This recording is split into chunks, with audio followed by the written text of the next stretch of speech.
ಸಾರಿಗೆ ಇಲಾಖೆ ನೌಕರರ ಮುಷ್ಕರ, ಬಸ್ ಸಂಚಾರ ಬಂದ್, ಜನರ ಪರದಾಟ ಬೆನ್ನಲ್ಲೇ ಖಾಸಗಿ ವಾಹನಗಳ ವ್ಯವಸ್ಥೆ. ತಮ್ಮ ಬೇಡಿಕೆ ಈಡೇರಿಕೆಗೆ ಒತ್ತಾಯಿಸಿ ಸಾರಿಗೆ ನೌಕರರು ಬಸ್ ಸಂಚಾರ ಬಂದ್ ಮಾಡಿ ರಾಜ್ಯಾದ್ಯಂತ ಮುಷ್ಕರಕ್ಕೆ ಕರೆ ನೀಡಿದ್ದು, ಬೀದರ್ನಲ್ಲಿಯೂ ಮುಷ್ಕರದ ಬಿಸಿ ತಾಟಿದೆ. ಬೆಳಗ್ಗೆ 4 ಗಂಟೆಯಿಂದ ಚಾಲ್ತಿಯಲ್ಲಿರಬೇಕಾದ ಯಾವೊಂದು ಬಸ್ಗಳು ರಸ್ತೆಗಿಳಿದಿಲ್ಲ. ನೌಕರಿಗೆ ಗೈರಾಗಿ ಮುಷ್ಕರಕ್ಕೆ ಜೈ ಎಂದಿದ್ದಾರೆ. ಬೀದರ್ ಜಿಲ್ಲೆಯಲ್ಲಿ ಸುಮಾರು 600ಕ್ಕೂ ಅಧಿಕ ಬಸ್ಗಳಿದ್ದು, ಮಧ್ಯಾಹ್ನ 1 ಗಂಟೆಯಾದರೂ ಬಸ್ ಸಂಚಾರ ಬಂದ್ ಮಾಡಿ ಸಾರಿಗೆ ನೌಕರರು ಸರ್ಕಾರಕ್ಕೆ ಈ ಮೂಲಕ ಬಿಸಿ ಮುಟ್ಟಿಸಿದ್ದಾರೆ. ಬಸ್ ಬಂದ್ ಹಿನ್ನೆಲೆಯಲ್ಲಿ ನೌಕರಿಗೆ ಇನ್ಯಾವುದೋ ಕೆಲಸಕ್ಕೆ ಔರಾದ್, ಕಲಬುರಗಿ, ಹುಮನಾಬಾದ್, ಬಸವಕಲ್ಯಾಣ, ಬಾಲ್ಕಿ, ಪಕ್ಕದ ಮಹಾರಾಷ್ಟ್ರ, ಆಂಧ್ರ, ತೆಲಂಗಾಣಕ್ಕೆ ಹೋಗಬೇಕಾಗಿದ್ದ ಸಾರ್ವಜನಿಕರು ಗಂಟೆಗಟ್ಟಲೆ ಕಾದು ಹೈರಾಣಾಗಿದ್ದು, ಇದನ್ನು ಮನಗಂಡ ಜಿಲ್ಲಾಡಳಿತ ಖಾಸಗಿ ವಾಹನಗಳ ವ್ಯವಸ್ಥೆ ಮಾಡಿದ್ದು, ಇವತ್ತು ಬೀದರ್ ಬಸ್ ಸ್ಟ್ಯಾಂಡ್ ಒಳಗೂ ಹೊರಗೂ ಖಾಸಗಿ ವಾಹನಗಳಿಗೆ ಕಾರವಾರಾಗಿದೆ. ಇನ್ನು ಯಾವುದೇ ಅಹಿತಕರ ಘಟನೆಯಾಗದ ಹಾಗೆ ನೋಡಿಕೊಳ್ಳಬೇಕಾದ ಪೊಲೀಸ್ ಬಂದೋಬಸ್ತ್ ಅಕ್ಕಾಪಡೆ ಕಾರ್ಯಪ್ರವೃತ್ತರಾಗಿ ಕಾರ್ಯನಿರ್ವಹಿಸುತ್ತಿದ್ದಾರೆ. ಈ ಬೆನ್ನಲ್ಲೇ ಸ್ಥಿತಿಗತಿಗಳ ಪರಿಶೀಲನೆಗೆಂದು ಎಸ್ಪಿ ಪ್ರದೀಪ್ ಗುರ್ತಿ ಸ್ಥಳಕ್ಕೆ ಭೇಟಿ ನೀಡಿ ಪೊಲೀಸ್ ಸಿಬ್ಬಂದಿ ಹಾಗೂ ಜಿಲ್ಲಾ ಸಾರಿಗೆ ಇಲಾಖೆ ಜಿಲ್ಲಾಧಿಕಾರಿ ಚಂದ್ರಕಾಂತ್ ಅವರಿಂದ ಮಾಹಿತಿ ಪಡೆದುಕೊಂಡಿದ್ದು, ಈ ಬಗ್ಗೆ ಮಾತನಾಡಿದ ಅವರು, ನಮ್ಮ ಜಿಲ್ಲೆಯಲ್ಲಿ ಇರುವ 13, 14 ಬಸ್ ಸ್ಟ್ಯಾಂಡ್, ಬಸ್ ಡಿಪೋಗಳಲ್ಲಿ ಪೊಲೀಸ್ ಇಲಾಖೆ ಸಿಬ್ಬಂದಿ ನಿಯೋಜಿಸಿದ್ದು, ಕೆಎಸ್ಆರ್ಟಿಸಿ ಆರ್ಟಿಒ ಜೊತೆಗೆ ಹೊಂದಾಣಿಕೆ ಮಾಡಿಕೊಂಡು ಖಾಸಗಿ ವಾಹನ ವ್ಯವಸ್ಥೆ ಮಾಡಲಾಗಿದೆ. ಒಟ್ಟಿನಲ್ಲಿ ಸಾರ್ವಜನಿಕರಿಗೆ ತೊಂದರೆ ಆಗದ ಹಾಗೆ ಕ್ರಮ ನೋಡಿಕೊಳ್ಳುತ್ತಿದ್ದೇವೆ ಎಂದರು. ಇವತ್ತು ಸುಮಾರು 13 ಬಸ್ ಸ್ಟಾಪ್ಗಳು ಪ್ಲಸ್ ಬಸ್ ಸ್ಟ್ಯಾಂಡ್ಗಳು ಪ್ಲಸ್ ಬಸ್ ಡಿಪೋಗಳಿದ್ದಾವೆ. ಎಲ್ಲ ಬಸ್ ಡಿಪೋಗಳಲ್ಲಿ ನಮ್ಮ ಸಿಬ್ಬಂದಿಗಳನ್ನು ನಾವು ಇವತ್ತು ನಿಯೋಜಿಸಿದ್ದೇವೆ. ಕೆಎಸ್ಆರ್ಟಿಸಿ ಅವರೊಟ್ಟಿಗೆ ಹೊಂದಾಣಿಕೆ ಮಾಡಿಕೊಂಡು ನಾವು ಇವತ್ತು ಆರ್ಟಿಒ ಡಿಪಾರ್ಟ್ಮೆಂಟ್ ಎಲ್ಲರೂ ಸೇರಿ ಕೆಲವು ಪ್ರೈವೇಟ್ ವಾಹನಗಳ ವ್ಯವಸ್ಥೆಯನ್ನು ಪ್ರಯಾಣಿಕರ ಅನುಕೂಲಕ್ಕಾಗಿ ವ್ಯವಸ್ಥೆ ಮಾಡಲಾಗಿದೆ. ಪ್ರಯಾಣಿಕರು ಯೂಸ್ ಮಾಡ್ಕೊಳ್ತಿದ್ದಾರೆ. ಸದ್ಯ ಯಾವುದೇ ರೀತಿಯ ತೊಂದರೆ ಆಗಲಿ ಸಮಸ್ಯೆಗಳಾಗಲಿ ಏನೂ ಇಲ್ಲ. ಇಟ್ ಈಸ್ ಸದ್ಯ ಟ್ರಾವೆಲ್ ಮಾಡ್ತಾ ಇದ್ದಾರೆ. ಇಲ್ಲ, ಇಲ್ಲಿವರೆಗೂ ಅಂಥದ್ದೇನೋ ಮಾಡಿಲ್ಲ. ಇಲ್ಲ, ಅವರೇನು ಮಾಡಿಲ್ಲ ಇಲ್ಲಿವರೆಗೂ. ಅದು ನಮಗೆ ಗೊತ್ತಾಗಿಲ್ಲ. You will have to wait and watch. Thank you. ಇಲ್ಲ, ಕಾರ್ಮಿಕ ಮುಖಂಡರಿಂದ ಅದು ಅವ್ರದ್ದು ಒಂದು ಫಿಕ್ಸೇಷನ್ ಸ್ಯಾಲ್ರಿ ಬಗ್ಗೆ ಇರೋದ್ರಿಂದ ಅವರು ಇದು ಮಾಡಿದ್ದಾರೆ. ಆದರೂ ಎಲ್ಲರಿಗೆ ನಾವು ಮನವೊಲಿಸಿ ಈಗ ಬರ್ತಾ ಇದ್ದಾರೆ. ಹೇಳ್ತಾ ಇಲ್ಲ, ಇವತ್ತ ಈಗ ಬರ್ತಾ ಇದ್ದಾರೆ, ಜನ ಬರ್ತಾರೆ, ಡ್ಯೂಟಿ ಹೋಗ್ತಾರೆ. ಒಂದು ದಿವಸ ಅಂತೂ ಇಲ್ಲ, ಅನಿರ್ದಿಷ್ಟ ಅಂತೂ ಇಲ್ಲ.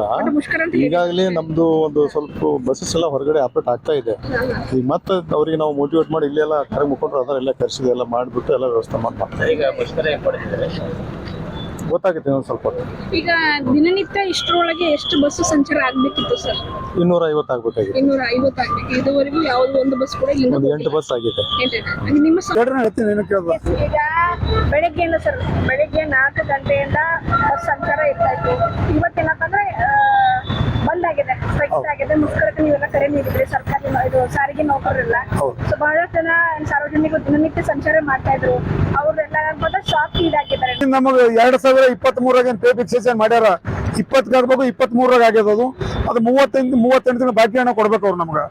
ಆಮೇಲೆ 2024 ಜನವರಿ ಹಿಡ್ಕೊಂಡು ಮತ್ತೆ ಪೇ ಫಿಕ್ಸೇಷನ್ ಆಗ್ಬೇಕು. ಅದು 18 ತಿಂಗಳು ಅರಿಯರ್ಸು ಮತ್ತು ಪೇ ಫಿಕ್ಸೇಷನ್ ಮಾಡ್ಬೇಕು. ಏನೂ ಮಾಡ್ತಾ ಇಲ್ಲ ಇವರು.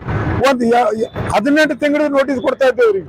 ಇವ್ರು ಯಾರು ಕೇರ್ ಮಾಡ್ತಾ ಇಲ್ಲ. ಇವರು ಒಟ್ಟು ಯಾರು ಕೇಳಕ್ಕೆ ಇಲ್ಲ. ನಮ್ಮ ಕೆಎಸ್ಆರ್ಟಿಸಿ ಅವರಿಗೆ 2800 ಜನ ಇದ್ದೀವಿ ಬೀದರ್ದಾಗ.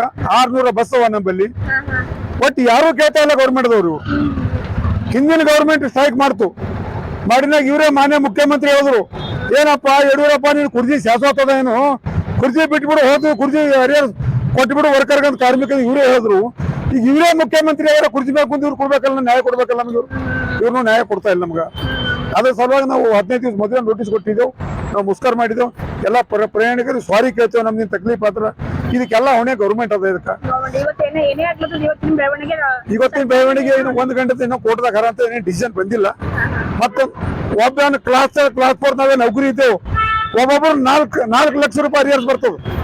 1 ರೂಪಾಯಿ 2 ರೂಪಾಯಿ ಒಬ್ಬೊಬ್ಬರು 4 ಲಕ್ಷ.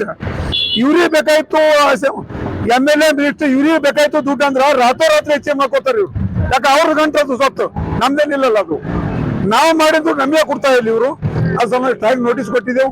ನಮ್ಮ ಬೇಡಿಕೆ ಈಡೇರೋವರೆಗೆ ನಾವು ಬಸ್ ಚಾಲೂ ಮಾಡಂಗಿಲ್ಲ. ಅಂದ್ರೆ ನೀವು ಸರ್ಕಾರಕ್ಕೆ ಬಿಸಿ ಮುಟ್ಟಿಸ್ಬೇಕು ಅಂತ ನೀವು ಮಾಡಿದ್ರಿ, ಆದ್ರೆ ಈಗ ಏನಪ್ಪಾ ಅಂದ್ರೆ ಪರ್ಯಾಯವಾಗಿ ಪರ್ಯಾಯ ಅವ್ರು ಮಾಡ್ಬೇಕು ಸರ್ಕಾರ. ಖಾಸಗಿ ವಾಹನ ವ್ಯವಸ್ಥೆ ಕೂಡ ಮಾಡಿದಾರ, ಅದಕ್ಕೆ ನಿಮ್ ಆಕ್ಷೇಪ ಇಲ್ಲೇನು? ಇಲ್ಲ, ಖಾಸಗಿ ವ್ಯವಸ್ಥೆ ಮಾಡ್ಯಾರ. ಹಾ. ಖಾಸಗಿ ವ್ಯವಸ್ಥೆ ಮಾಡಿ 5% ಮಾಡಿಲ್ಲ ಇವ್ರು ಖಾಸಗಿ ವ್ಯವಸ್ಥೆ. ಖಾಸಗಿ ವಾಹನಗಳು ಹೌದು, ಪ್ರಯಾಣಿಕರಿಗೆ 10 ರೂಪಾಯಿ 50 ರೂಪಾಯಿ ತಗೋತಾ ಇದ್ದಾರೆ ಅವ್ರು. ಇದ್ರಲ್ಲಿ ಗೌರ್ಮೆಂಟ್ ಏನಾರ ಮಾಡ್ಬೇಕಲ್ಲ ಡಿಸಿಷನ್ ಇದಕ್ಕ, ಅವ್ರು ಏನು ಮಾಡ್ತಾ ಇಲ್ಲ. ಅವ್ರದ್ದು ಬೇಕಾಯ್ತು ಇಲ್ಲೇ ಕುಂತ್ ಮಾಡ್ಕೋತಾರೆ ಅಸೆಂಬ್ಲಿದಾಗ ಕುಂತಿ. ನಮ್ ಯಾರು ವರ್ಕರ್ ಗೋಳಿ ಕೇಳೋರಿಲ್ಲ. ನಮ್ದು ಮೊದ್ಲು ಎಷ್ಟು ಬಸ್ ಇತ್ತು ಅಷ್ಟೇ ಬಸ್ ಅವ, ಇವಾಗ ಅಷ್ಟೇ ಡ್ರೈವರ್ ಕಂಡಕ್ಟರ್. ಒಂದು ಬಸ್ಸಿನ 40-50 ಮಂದಿ ಹೋಯ್ತಿರಿ ಮೇಡಮ್ ಮೊದಲ. ಇವಾಗ ಒಂದು ಬಸ್ಸಿನ 125 ಮಂದಿ ನಡೆದಾರ. ಸಕ್ಲಿಪ್ ಯಾರ ಶಕ್ತಿ ಯೋಜನೆದಾಗ 5 ಕೋಟಿ ಟಿಕೆಟ್ ಹಂಚಾರ ಅಂತಿವ್ರು. 5 ಕೋಟಿ 1 ಟಿಕೆಟ್ ಹಂಚಾರ ಅವ್ರು. 500 ಕೋಟಿದಾಗ 1 ಟಿಕೆಟ್ ಅವ್ರು ಹಂಚಾರ. 499,99 ನಾವು ಹಂಚಿದ್ದೇವೆ ಮೇಡಮ್ ಅವು ಟಿಕೆಟ್. ಅವು ಅದು ನಮಗೆ ಬರಬೇಕು. ಅದು ನಾನೇ ಹಂಚಿದೆ ಅಂತಾರ ಅವರು. ಅದಕ್ಕೆ ನಮ್ಮ ಬೇಡಿಕೆ ಈಡೇರಿಯಾಗೆ ನಾವು ಮುಸ್ಕರ ಮಾಡ್ತೀವಿ. ಕಂಟಿನ್ಯೂ ಯಾವ ಬಸ್ ಚಾಲೂ ಮಾಡಂಗಿಲ್ಲ ಮೇಡಮ್. ನಿಮ್ಮ ಹೆಸರು? ಕಲ್ಲಪ್ಪ, ಬೀದರ್ ಡಿವಿಷನ್ ಅಧ್ಯಕ್ಷ. ಇದುವರೆಗೂ ಮಧ್ಯಾಹ್ನದವರೆಗೂ 250ಕ್ಕೂ ಅಧಿಕ ಬಸ್ ಸಂಚಾರ ಆಗಬೇಕಾಗಿತ್ತು. ಮುಷ್ಕರ ಬೆನ್ನಲ್ಲಿ ಆಗಿಲ್ಲ. ಸಾರ್ವಜನಿಕರಿಗೆ ತೊಂದರೆಯಾಗದ ಹಾಗೆ ಖಾಸಗಿ ವಾಹನಗಳ ವ್ಯವಸ್ಥೆ ಮಾಡಲಾಗಿದೆ. ಮುಷ್ಕರಕ್ಕೆ ಕರೆ ನೀಡಿದ ಕಾರ್ಮಿಕರ ಮನವೊಲಿಸುವ ಪ್ರಯತ್ನ ಕೂಡ ಆಗುತ್ತಿದೆ ಅಂತ ಸಾರಿಗೆ ಇಲಾಖೆಯ ಚಂದ್ರಕಾಂತ್ ಮಾತನಾಡಿ ಮಾಹಿತಿ ನೀಡಿದ್ದಾರೆ. ಇನ್ನು ಈ ಬಗ್ಗೆ ಮುಷ್ಕರ ಮಾಡುತ್ತಿರುವ ಕಾರ್ಮಿಕರು ಮಾತನಾಡಿ, ಸರ್ಕಾರ ನಮಗೆ ಅನ್ಯಾಯ ಮಾಡುತ್ತಿದೆ. ಸಾರಿಗೆ ನೌಕರರ ಕಾರ್ಮಿಕರ ಗೋಳು ಕೇಳುವವರೇ ಯಾರೂ ಇಲ್ಲದಂತಾಗಿದೆ. ಇದರ ಮುಷ್ಕರಕ್ಕೆ ಹಾಗೂ ಇದರಿಂದ ಸಾರ್ವಜನಿಕರು ತೊಂದರೆಗೀಡುತ್ತಾ ಇದ್ದಾರೆ. ಅಂದರೆ ಅದಕ್ಕೆ ಸರ್ಕಾರವೇ ನೇರ ಹೊಣೆ ಎಂದಿದ್ದಾರೆ.